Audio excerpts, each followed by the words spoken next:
Today we'll be hearing from retired officer Vanessa Westley. She is a retired 29-year veteran of the Chicago Police Department and a consistent advocate for advancing youth development. She co-created and coordinated Bridging the Divide, a restorative policing strategy to authentically engage the community of youth and emerging young adults in the Chicago area. She has done some tremendous work in Chicago, and we are honored to have her here with us today to share a little bit about her work and the work that continues to be done in Chicago. I'm so excited to be able to share this space with you today and hear more about you and about Bridging the Divide. So I'd love to dive into our first question. And that question is, first, please share a bit about how you utilize restorative practices as a police officer and how the restorative philosophy influences your approach to your work. Thank you so much, Sydney, for having this interview and letting me be a part of what you're creating for the upcoming event in October. Wow, how do I use it? I can better explain that and how I became aware of restorative justice and the practice of, we were in 2014 as a department, we were realizing that we were touching and interfacing with young people of color between the ages of anywhere from 13 to 25. And our process of doing that was not in its best. Of course, those situations where police are called are not the best. However, there's been, at the time, the Chicago Police Department was in a transition looking at our relationships, how we can do more collaboratively with community and those types of things. And we realized that we really didn't have a actual process. We really did not have a method to engage our community of youth. And what that did, it opened up this huge Pandora's box, and that nobody really honored the community of youth in such a way that they were equitably, efficiently, authentically engaged.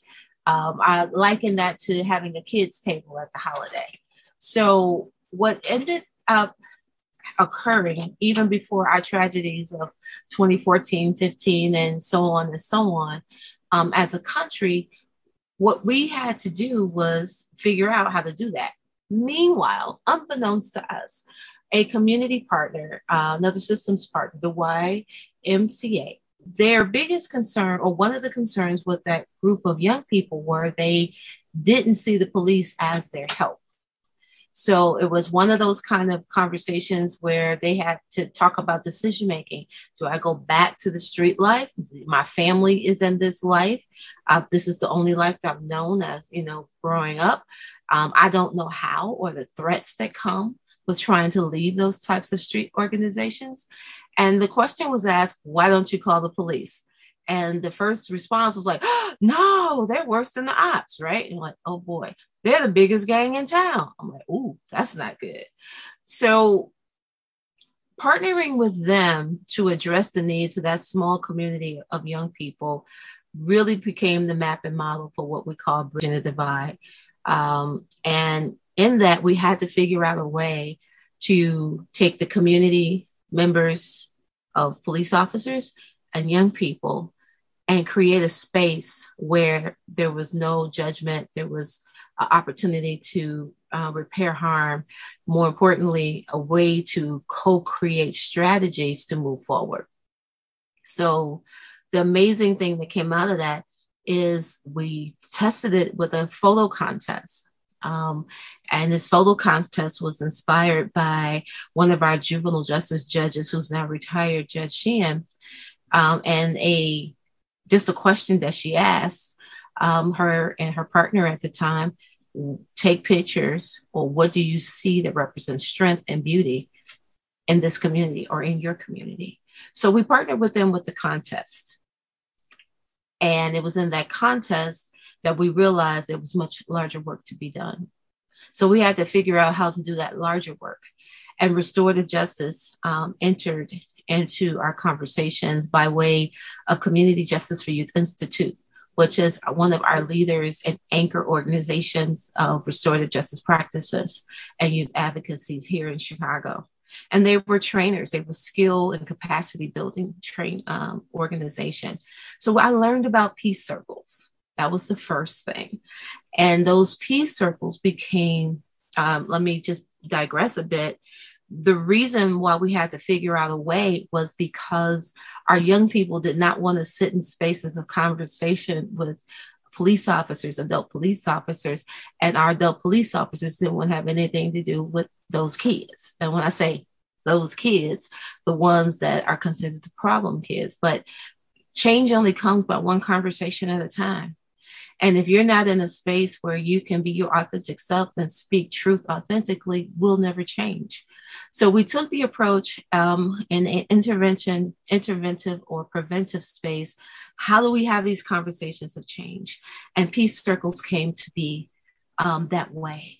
So that's when I fell in. That's when the Chicago Police Department fell in. And everything around us began to grow. From there, at the time, my deputy director, Mark Payne, and his wisdom said that we as a department could no longer do one-offs. We had to look at a way of systemizing and changing the way that we approach the community of youth. So Bridging the Divide moved from that photo contest project, which was really successful. Nobody believed it. We had 260 plus, I think I played with this number. I have to find out the accurate number, over 200 submissions. And a good portion of those were submissions from police officers, which folks thought that would never happen. And when the turning point or the crescendo, if you will, it was when we looked at the photos and the officers and the young people were taking photos of the same thing. And that was when my deputy director at the time, Mark Payne, said, we have to use this. This is our opportunity to look at what we're doing differently and be able to plant a seed. And it was from there, we created the process of Bridging the Divide, which it started off with the restorative justice practice of peace circles, because each side to this conversation needed a place to heal. Officers needed to heal, young people needed to heal.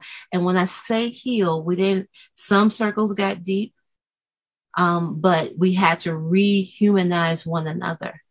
And the foundation of restorative justice being community is understanding who we are to each other, the connectiveness of who we are to one another. Even though you work in my community where I live, the best part of me is connected to the best part of you. So it's those foundational things that allowed us to create these spaces of safety for officers and young people. And when these officers and young people realized they had more in common than they had different, then we start to see the shift.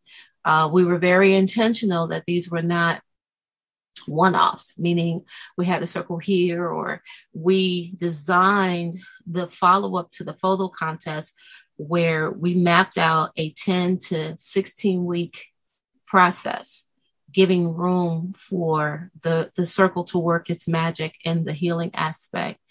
Then once there is a mutual relationship, now we're introduced to public participatory dialogue processes like World Cafe and Pro Action Cafes and those things from an organization called Wisdom Exchange. Melina Kramer, she was as we were designing this, it's like we were building this plane as we fly it, but the tenets and the principles of restorative justice goes through and it flows through seamlessly through all three components, even to where we are now, what we're building now. I say I'm still connected, but what they're building now is the platform for authentic youth voice. One of the principles of restorative justice that I hold on tightly is inclusion and value. So when we are discussing things about young people, we can't have that discussion about them without them. So the third component of Bridging the Divide is the youth council. So everything that they healed from, everything that they co-created with their fellow officers, now they can see implementation and organization and sustainability within a place that has been built for their voice and the things that are important for them. That's amazing, Vanessa. Thank you for sharing that background and just the integration of RJ and Chicago PD and Bridging the Divide and that beautiful connection that you've created. And it seems like it would be very difficult, especially given kind of the conversation of what you stated before of some of these youth think that the police, or have this feeling that the police are the biggest gang, or folks that they really don't want to interact with. How do you create that engagement for have youth and police officers to dive into these really vulnerable and sometimes really deep conversations that you were sharing in these peace circles? How do you create that engagement? I have to say, divine intervention being one of the biggest ones.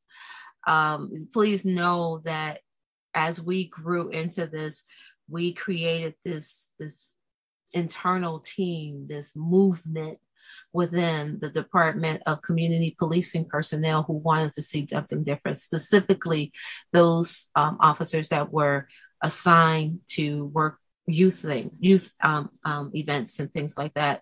So they became the on the ground champions. They became circle keepers. They began to advocate. So you start this by just one conversation at a time, one kid at a time. The way that we were similar to the original project, we had to create opportunities for young people to interface with officers. I am not the avid basketball solves all person. I am not, because I'm not a basketball player. Of course, 5'3", that's just the room for me. But we have to create opportunities where the relationship can begin. It's like you have to start somewhere, almost like a first date. So we were able to use basketball. We had a cooking, a healthy cooking aspect. We did some spoken word things. We, had to find out what it is that attracted them. We also had to find out about the officer's ability to keep up. So the creation of opportunities to have that first date for these officers to meet these young people. And then we intentionally, the first 2 weeks, we did that silly stuff. We had the icebreaker games. We had the, the get to know you games. What's your name? And then we went into storytelling, the process of circle. So I think those are the opportunities that we presented, and people embrace those opportunities. That's amazing. Those sound like very unique opportunities to build that connection. And like you said, that connection is needed to dive deeper and to be able to create sustainable change within communities and within the relationship between the police department and the larger community. Yes. So when you're thinking more broadly, how have you seen Chicago Police Department improve their engagement with the community and even just the relationship with the community through this process? We introduced and trained over 200 police officers on understanding what practicing a restorative justice peace circle keeper is. Now, is everybody great at it? No. But out of that, you either learned how to hold the space or you learned how to sit in the space, and both are needed. The second thing, and that is still going on, that skill set of officers being able to keep circle, they're using it in different ways from what I've been told. The other thing is understanding the place and the value of youth voice within public safety spaces. Generally, we hear about the youth in television broadcasts and news broadcasts about either they've done something horrid or they're the victim of something being done to them. Never do we ever stop and say, how is it that can they contribute? It's now that paradigm of how we approach youth engagement slowly began to change. So I have youth engagement officers, or we call them youth liaison officers, asking groups of young people, what is it that you care about? How do you want to see things change? And, what does public safety, what is being safe to you? Honoring their voices, not talking down to them, because, as law enforcement agents, we delve into power and control quite a bit, but not doing that and engaging them in this way.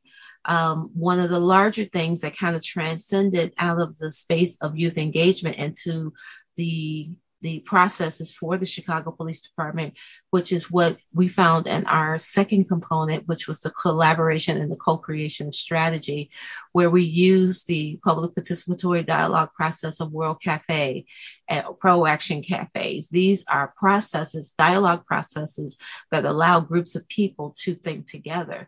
And, as adults, we pretty much it takes a lot to undo bad behavior.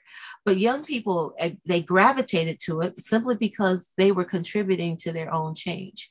Well, not only did that work for our Bridging the Divide process, but it worked and is still working within the department as I was under a consent decree.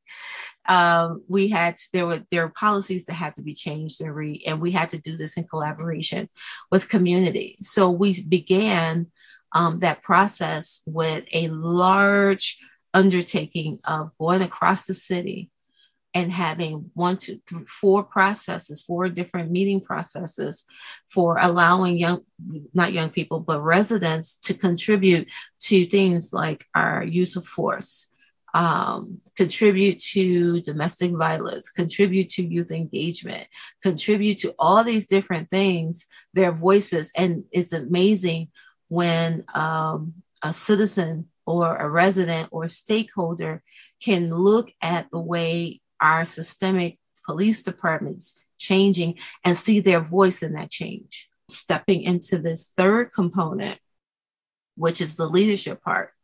This is where we fought. We have in each district, we have what we call the district advisory committee or council. And what we have done is taken one of the subcommittees out of that structure and created the youth councils. And it was also supported by our consent decree. Now, this is not that youth council where we have an adult making up all the rules and all this other stuff. We have intentionally, over the last 3 years, worked with our summer jobs program here in Chicago to create this 6-week learning academy, leadership academy for our youth leaders. And what they're doing is they're reaching out to their peers and asking their peers to come and be a part to work for change. Don't just get stuck in what you can't do. Let's find out what you can. So now we have young people sitting at the table with a vote. They, as a committee, they get to vote on things from budgets to programming.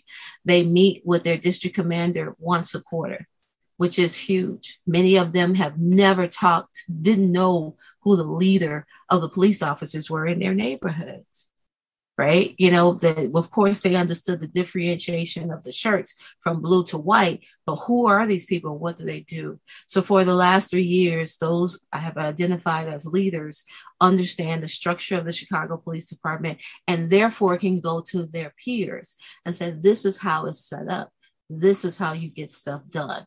Everybody is not like who you saw on the corner last night, right? So that's still going and growing.